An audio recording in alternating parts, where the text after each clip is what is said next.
This is NVDA. I thought I would go over it because it reported earnings today and it sent the stock soaring.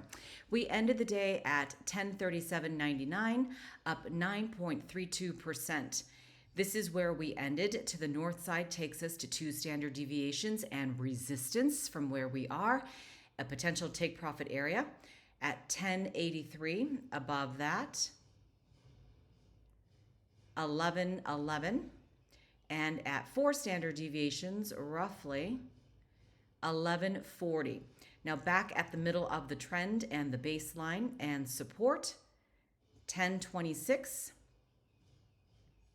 Negative 2 standard deviations and another level of support and a potential buy-in area as well, 969.48, 941.34, and 912. I will mark out the gap. We gapped up today, so I anticipate whenever we fill it that it will hit this level at 948.82. Closes out there and it begins at 10:14. Today I'm doing something a little bit different. I turned on the bot, which I normally do not do, but I've turned it on in the past. And so I wanted to show you what the bot told you to do. And look where we are. This is support. This is a potential buy line, another buy line, and another buy line. And the bot also told you to buy. And this is resistance and a potential take profit area and a sell line. Now, we typically don't always get to that line. Sometimes we get close enough and then people start taking their profits and they run, they lock in and they leave. And that's what happened here. Fell back down to support. And then the middle of the trend, if we're up here and we go down here, this turns into support. Let me make that just a little bit bigger so you can see, but we're grinding sideways. And this pattern right through here. So what you can do is you mark out, for instance, this is the middle of the trend. And what I do is I like to mark that out. So that now is the middle of the trend and the baseline. So I'm going to anticipate price to grind along the sideways here before either making a move to the upside or to the downside. And this is exactly what happened here. This level straight across. I know it's kind of maybe a little difficult if you've never turned on the linear. But note the crack down here, back down to what I call support. I use this as support and resistance as well. We hit a key level, 70 and above overbought area, which you know is going to then start to fall and then make its way back up again. It's a cycle. Now let's take a look at this on the daily. I've tracked this many times, and this was also part of my gap and go trades right over here. And then I stopped tracking it because it hit my gaps to the upside. And I just realized it's very difficult. Command Z, there we go. Gosh darn it. Yeah, this is kind of difficult to look at.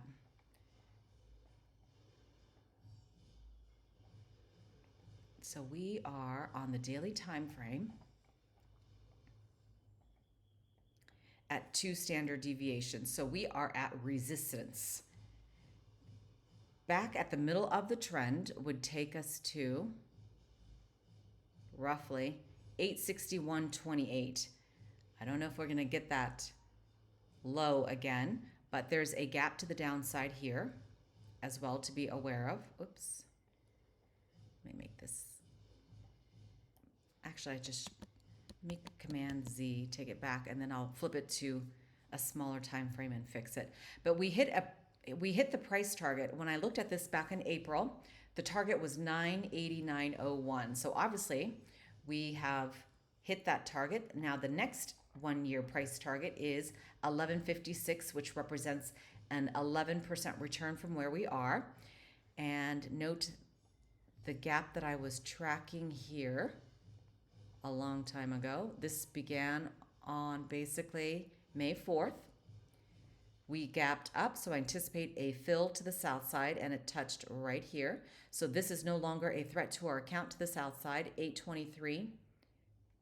And note how we fell even more and bounced off of support.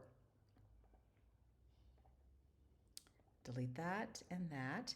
And then this gap, see, I have not gone back and, oh no, nope, we touched right here. I've not cleaned this up though. This was a gap up and a closure to the south side at 790. That's, oh wait, what was, no. Oh, wait a minute, no.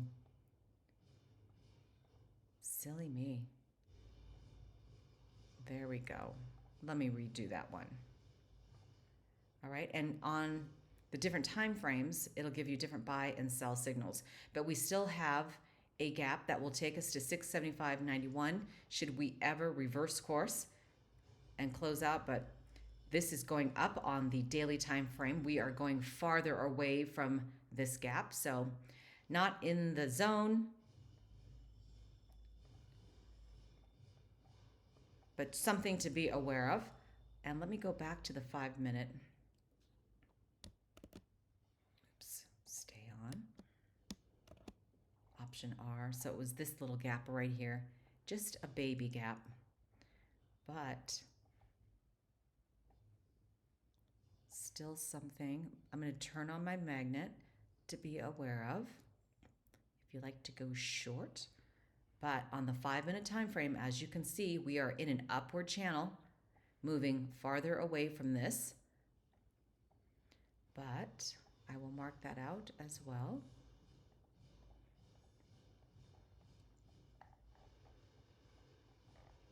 Yeah, it's been a while since I looked at this. This gap is done. All these gaps have played out.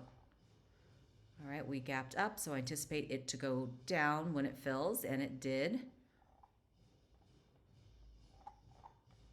Right there. No longer a threat to our accounts, but that was a dip buy at 826.95. Done and doner. Okay, and I tracked price when it was 877 there. Anytime you see that, that's where I made a video, and there's a gap here as well. So I'm just cleaning up the chart here. We gapped up, so I anticipate it to gap down for fill, and it did. So we made our way up and then back down, and that closed out at roughly 794. And this gap that I was tracking,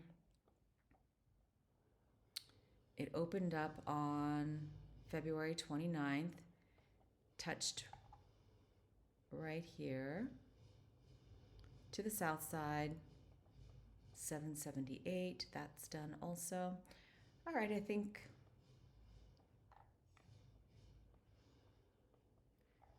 that is it for now. I'm gonna click on this. So after the next target of 1156 is 1400, which represents a 34% return. Obviously, it's going to take a long time to get there. A lot of ups and downs. And I wanted to show you the earnings. The company reported 26 billion. The estimate on the street, 24 billion. The surprise was a 5.90%. $1.451 billion to the upside. So congratulations if you've made some money off of this trade. I know a lot of people are in it, and what an exciting ride. So that is a look at NVDA. Have a great trading day.